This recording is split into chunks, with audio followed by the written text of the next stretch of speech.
What's up? What's up? What's up? Happy Tuesday. Welcome to a new mini episode of Unspoken Truth Podcast. I'm your host, Denise. What's up? How y'all doing? Happy Tuesday to y'all. All right, so last Tuesday I missed my episode. Hopefully I get a chance to get it all out. This is my mini episode, so it will only be 30 minutes. We're going to talk about drunk driving. I got a few statistics, numbers, percentages. Um, I'm from Ohio, so I'm pretty sure the numbers are a little different in other states. All right, so drunk driving. Let's get into it. When I do episodes like this, when we talking about a specific topic, I like to get definitions. All right, so we got a base, something we could build off of throughout the conversation, and it helps me stay on track about what we talking about. So, all right, drunk driving is alcohol impaired behind the wheel. Okay, so let's look at some numbers. I got a few things. Let's talk about lingo, um, blood alcohol counts, things like that. We gonna talk about as much as I can in the 30 minutes that I got. Okay, so drunk driving. I got a few numbers. I'm not sure if this is based off of the entire United States or if we talking specific states. But um, I'll just start where I'm from because I can't really speak on nobody else. Man versus the world. How are you, Miko? What's up? Happy Tuesday to y'all. Carlos, welcome. All right, so let's talk lingo first because I think that's important. In different states, it may be called something else, but I'm pretty sure it's the same. All right, so let's get into it. BAC. What does that mean? Blood alcohol concentrate. Now, each state may have different percentages. We just gonna talk about Ohio right now because again, I can't speak on other states. I've been to visit, but I've not lived there. So, um, blood alcohol concentration is 0.08 for standard drivers in Ohio, is 0.04 for commercial drivers, semi truck drivers, things of that nature. 0.02 for those under 21. Now, let me be clear. I went to school for bartending, so I understand that most people would not equivalate how much they drink to how much is going to show up when they get a breathalyzer. All right. So let me just try to give you just a vision of what that looks like. All right. When you going to be over these numbers that they give me. All right. For a standard driver, we had 0.08. All right. What that equivalates to is perhaps one beer and one shot. And you going to be over that 0.08. Okay. I know. Before I went to bartending school, I used to think, oh, okay, well, if I eat something, if I drink water, this is what we think will help bring down the feeling of being drunk. Okay. I want to let you know that there is not nothing you can physically do after you have consumed so much alcohol that's going to take that away. But time. It ain't nothing that you can eat. It ain't no 50 cups of water. It don't matter because what's happening is the alcohol has to travel throughout your bloodstream. Sometimes it does it repeatedly. This is why you see people slurring. This is why you see people being impaired. This is why people can't see, walk, this and that. Okay? Because after a certain level of alcohol goes through your bloodstream, you are considered to be impaired. Incoherent is what the police is going to say. All right. Okay. In Ohio, well, in the United States, 176,000 deaths each year from drunk driving or drunk driving related or alcohol caused. That's them numbers is crazy. I know I'm gonna say here in my city, boy, the driving is absolutely insane. We can't drive. I'm just gonna put it out there. I don't know where everybody is chiming in from, or if y'all feel the same about y'all city, but here in this city, it is absolutely entirely too many fatal drunk driving cases. And to be honest with you, in my opinion, the legal system when it comes to people killing other people, unaliving other people behind the wheel, the punishment is not severe enough. It's not. Now, I have several cases that I will mention. I may not mention names, but if you're from this city, you probably know what cases I'm talking about. One case that happened here in my city, a guy came into adult strip club, sat down, had a few drinks, but I'm pretty sure as a bartender, let me just start here. As a bartender and the owner of an establishment that serves alcohol, your job is not just to serve them, your job is to also make sure that this person is not severely impaired. Meaning when they come in your establishment, you supposed to be checking body language, demeanor, speech, all of this stuff, not just serving drinks or catering or entertaining people in your establishment. So I just want to make sure I put that out there right now because some people don't understand. Okay, this guy came in, he sat down and he had maybe one drink, two drinks, I don't know. Whatever amount of drinks that he had, he obviously was severely impaired when he got there. All right. They served him anyway. And see, this is why I'm saying that it's more to bartending than you just serving drinks. You also supposed to be counting the amount of drinks that the people that you serving then consumed during your shift. All right, I'm telling you what the law is here. I can't speak for nobody else. They obviously served him one, two, however many drinks from the time he was there till he left. He left the establishment, got on the freeway the wrong way, and killed somebody. Okay. What it boiled down to is the establishment ended up getting shut down because they came after the owner of the establishment. They also came after the bartender who served him.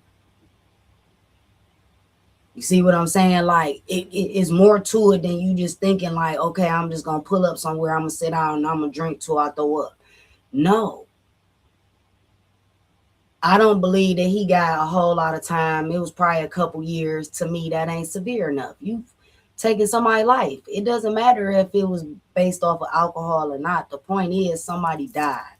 Somebody didn't walk away from the situation. That's a problem. And it should be a more severe, urgent problem than I feel like at least my state is giving to people. You could have literally just been crossing the street and get hit by somebody who is impaired. You don't know that. There are several cases in my city right now, old and new, where people have been ran down and the person kept going. Now, they may be able to use the cameras that we got set up throughout the city, but that's no guarantee that those cameras are functioning or that they actually exist in the place in which the accident occurred. But what I will say is we got to do better. I'm a person, if I'm going out somewhere and it's going to be some alcohol or something involved, I may not be by myself. I may be with friends. I'm the person who be thinking about who going to get us home. Okay. So which means everybody that I'm with, I let them do all the drinking and partying and this and that because somebody going to have their head on straight when we leave. I'm not the friend that, or the person you hang out with that when you with them, you going to leave with somebody else other than who you came with. Because we know that it's a lot of stuff that happens with alcohol. You got different kind of roofies and drugs, stuff people be putting in your drinks. You got to be mindful. You got to be careful. I'm going to suggest that if you feel like you want to party that hard or you want to drink that bad, then you probably need to do that and consume that at home. because it's nothing more embarrassing and dysfunctional and toxic than being out in public plastered out of your mind. You don't know where you at. You don't know who you with. You don't know how much you done had to drink. You don't know how you getting home. It's too many you don't know. And clearly that's leading to a lot of people not making it home to their wives or their husbands or their kids or whatever. That's a problem. I don't know how nobody else feel about it, but that's a problem for me. It's something that I feel like we need to do more about. I mean, I don't know what you can do. Is you gonna limit how much somebody can actually purchase to drink in your establishment? I don't know. That would be something that we would have to actually sit down and discuss the options, things that we could do to try to keep people safe from hurting themselves or hurting somebody else. Um, Between 11,500 and 12,500 deaths per year due to drunk driving. And I'm going to say that may be broke down by states, okay? In order for us to get to almost 200,000 people in a year. That translates to every 44 minutes, somebody is either in a fatal drunk accident or have been ran down by somebody that's been drinking. I also lost one of my friends on a motorcycle locally. Somebody hit him from the back, made him crash, killed him. Don't know if they ever even found out who did it. A lot of times they don't. And I think that's very unfortunate.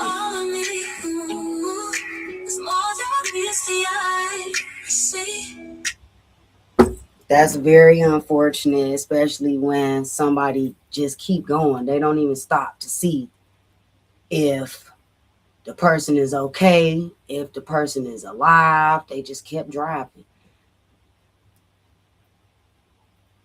Okay, son, you have a wonderful day too. Um, I think that's unfortunate, and I don't see how it don't weigh heavy on your mind after you know you didn't hit somebody and you kept going. You went home and just went on with your normal routine. I think that's crazy. And I hope that anybody who has participated in something like that and did not do the right thing, I hope it eats you alive. Because I don't understand how we don't have just normal common decency for another human being. When you did something, and you have to own it. I know it's scary. You potentially hurt or unalive somebody in the process of you doing something. But that don't mean that you just ignore and dismiss responsibility and accountability for what you did. It's taking us out by numbers, and these numbers is just getting higher and higher as time go by. It's definitely something that need to be said. I will say that I feel like in certain neighborhoods, mainly the minority neighborhoods, every corner got a liquor store on it, a bar on it. Every neighborhood got one or two or several. I hope y'all don't think that's a coincidence. Because in other states, they don't even call it alcohol or liquor. It's called spirits. Why? Because of the things that it have people doing after they've consumed so much of it. That's why. Now, when you think of what the term or word spirit mean, then you follow where I'm going with it. You don't know how something is going to have you acting until you've engaged or overdone it most times. A lot of people don't realize they limit with nothing until after they've overindulged already. I'm suggesting if you a drinker, hey, listen, man, learn your limit. All right. Stop trying to go past that. It don't make sense. That's like anything that you taking advantage and going overboard about. Learn your limit. What is the purpose of you going past your limit after you've reached it? Because wasn't that the whole reason why you indulged in the first place? So you could reach whatever high or whatever feeling that you was looking for. After you reach that, then why are you going past that? To the point where you can't walk, you can't talk, you can't drive. Stop getting behind the wheel. There is all kind of programs out here that'll pick you up and take you home for free. I know back in my day when I was growing up, we had taxis. We don't have taxis anymore. It's Uber and Lyft and all this ride share, and it's all these different names for it now. But they absolutely have programs set up through those companies to help people who's been drinking. Don't let that be the excuse why you end up driving or trying to get home anyway. Now you sitting in jail trying to figure out what happened because you so impaired you don't even realize what you did. We have to do better, man. DUIs, what does that mean? Driving under the influence. That's what it means. Because we're going to talk about lingo and all that too. We got to. We can't just talk about a little bit of it. We got to talk about all of it. Don't be that person that get caught driving under the influence. Because I'm going to tell you, they cracking down in my state because it's been so many drunk driving fatal crashes. The first thing they gonna do is they gonna smell it on your breath. It's gonna be coming out your pores. I think people think they could cover up the smell of alcohol. You can't. I'm sorry. I know. I used to think that too. Oh, maybe if I chew some gum. Oh, maybe if I brush my teeth. Oh, maybe if I eat some candy. I'm telling you, man, once your body reach a certain temperature, and that's gonna fluctuate because you drinking, okay? Because you drinking, your temperature, your body temperature is not going to be the same way it was if you wasn't drinking. So this is hence why people be sweating profusely, because it's going through your bloodstream. It's coming out your pores. They know that. They've been trained to look for certain things. Excessive sweating, the smell of it from your breath, the smell of it on your clothes. See, we think that alcohol just be the taste just be in your mouth. No, you be smelling like it. You be smelling like it. They know that. First thing they're gonna tell you is step out the car. Now you sitting here looking crazy trying to figure out why they asking you to get out of the vehicle, because they already know that you impaired. What's the next step? They got a series of things that they ask you to do. One of them is a breathalyzer. Again, I just told you, one beer and one shot, you are already over the limit for a standard driver, at least here in Ohio. That ain't nothing. So imagine you sitting at the bar for a couple hours, you done consumed several shots and probably several beers. You already far past the limit already.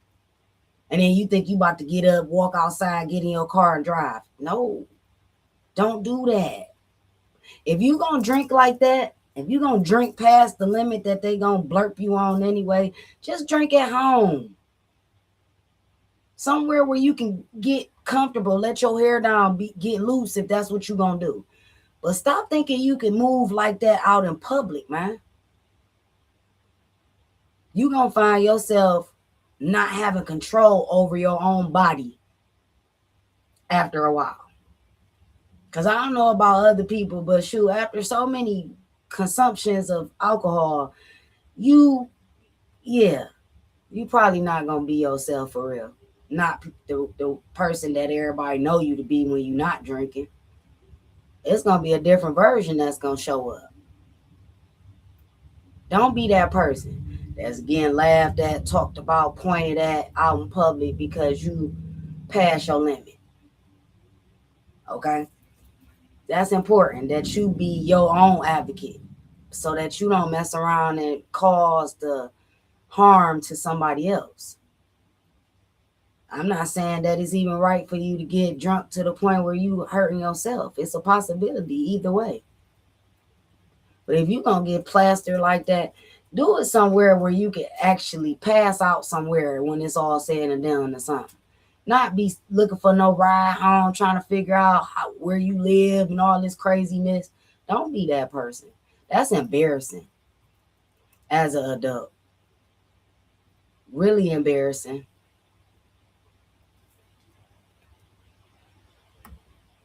I'm gonna talk about two other cases before I get up out of here, because again, my Tuesday episodes are a half hour. Um, Shout out to the Sankey family, the Simmons family. I lost a friend last year to a drunk driving case. Goldie, aka Lakeitha, girl, we had such a history together. But long story short, a drunk driver hit her while she was in the car with one of her friends, and the driver was ejected from the car, and she was trapped inside of the car in her seatbelt, and the car caught on fire. Okay. There is a lot of ways that things could play out, but I would say that was one of the most extreme cases that I've seen and known the person involved in a long time. Um, Knew who the person was. He was a repeat offender. And this is why I'm saying that the consequences are not severe, especially when you can say with a straight face, oh, well, he known for this. Or she known for this. They done already been to court or been to jail or been tried for this more than once. That's ridiculous. That means whatever we putting down when it comes to consequences and repercussions, it ain't severe enough if a person is still getting out here. Because I know people who have the breathalyzer in their car. They can't even drive without blowing first. That's crazy. That you done lost such control over yourself that you got to do a breathalyzer before you can even start your car. Like what? That's when you ought to think to yourself, I really got a problem. When they gotta have you plug some type of device into your lighter in your car so you could blow into it first to make sure that you're not impaired before you can actually start your car. That's insane. But I know people who've had to do it. Look at if you ever pay attention the next time, pay attention to people license plates. They'll put you on blast. Your license plates don't be looking the same as other people's. It be a different color. It be highlighted. It's almost like so they could put you on the spot. So people will know that you got a drinking problem. But what good does that do if you still gonna be getting behind the wheel, whether you got a license or not, whether you done been to jail for it already, whether you done hurt somebody or yourself? What difference do what color your license plate is? You shouldn't even be driving, period. I think that they should put something in the system that lets the person know, even at the car lots and stuff, that you're not even allowed to buy a vehicle because you got a drinking problem. You need to be on foot. What the hell you need to be driving for? And even that is a problem because they'll get you for walking while you impaired. You don't think that it's just about driving. I hope you don't think that. Being impaired in public is against the law, according to them. So again, find you somewhere that you can relax and drink if that's what you're going to do. Your backyard, your patio, your porch, inside your house. Don't be stupid, get in your car. I know a lot of people think it's cool to chill in their car and drink and smoke and all this stuff. Stop doing that. Because now they're going to get you for an OVI. And it's damn near the same as a DUI. But now they can add narcotics to it. The consumption of drugs behind the wheel. You have to pay attention. I would suggest and recommend everybody check the laws, regulations, and statutes in the state that they in. Get familiar on what you can and can't do before you go out here and just doing whatever you want to do. It's rules and regulations for a reason. Imagine if they didn't exist. I also, the last story I'm gonna tell, I also lost an uncle, leaving one of the most popular bars on at least my side of town. Anyway, um, my two uncles was together. They was leaving the bar. I'm pretty sure they was smashed. Um, Crossed over the train tracks, going too fast, going way faster than they should have been. Hydroplaned, struck a utility pole, split the car in half, killed my uncle who was driving instantly from impact. But the craziest part about the aftermath was my other uncle, the entire motor came from up under the hood, through the front windshield, and landed on his lap, crushed his pelvic. The glass from the windshield got in his eyes and made him blind. He had to have one of his legs amputated. He went through a lot. And he lived with those injuries for many years before he ultimately passed away. But I'm just simply saying we got to do better. We have to start thinking more about our lives, taking better advocacy for the things that we doing out and about for those very reasons. Had my uncles not been in the car while they was impaired, that probably wouldn't have happened. Maybe he didn't think he was going that fast. Again, you don't know. It's a blurred line. That's why they call it that.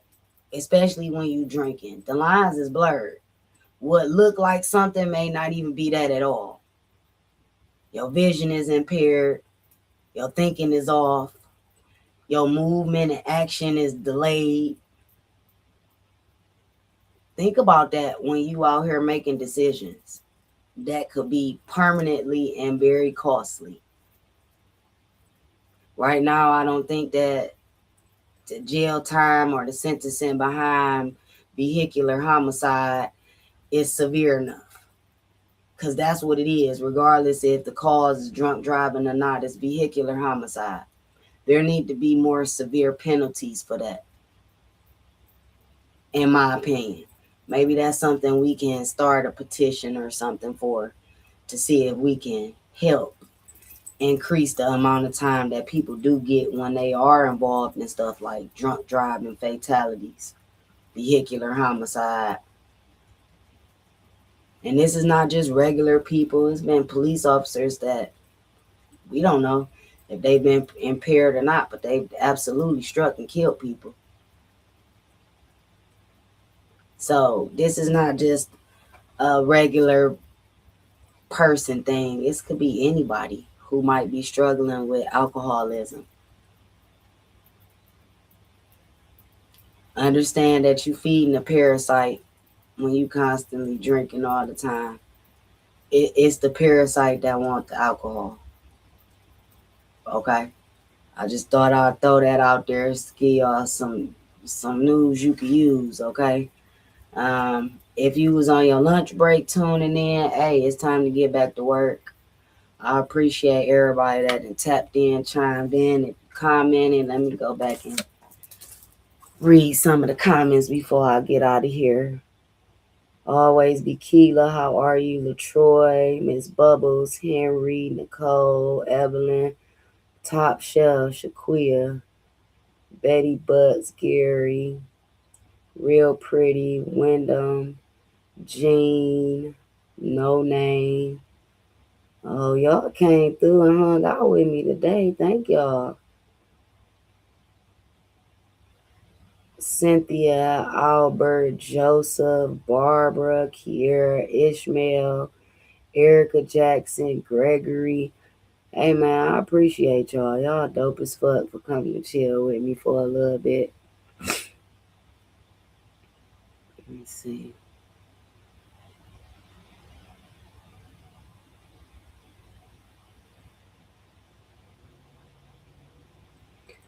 Alright, let me pin a way for y'all to follow me in case y'all didn't catch the whole episode. Y'all can go back and watch it.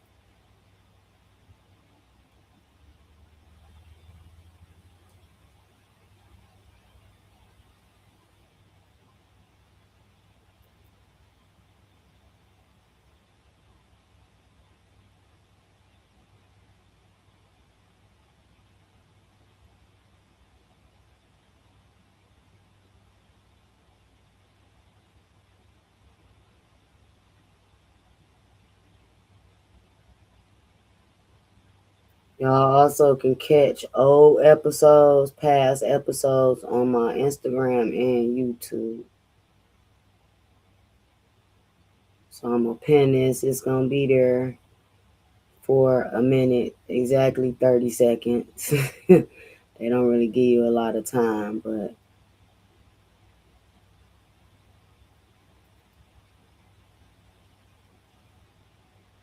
okay. Here we go. Make sure y'all go follow me, YouTube, Instagram. Those two platforms will have links for my other platforms, so you can follow me on all of them. I appreciate that, man. Brian, how are you? I'm also streaming on Facebook. I need y'all to help me run my numbers up on Instagram because they didn't change the amount of followers that you have to go live over there. Run me up now so I can get back to the community that I built over there because they some haters, okay?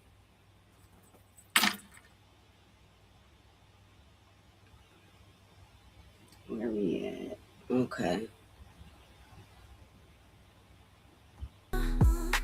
Unspoken truth, oh, it's deeper than you, the unspoken truth of my heart. The unspoken truth, the unspoken truth. Out of here, y'all. I will see y'all back here on Friday at 8 p.m. for a new episode of Unspoken Truth Podcast. I'm your host, Lisa.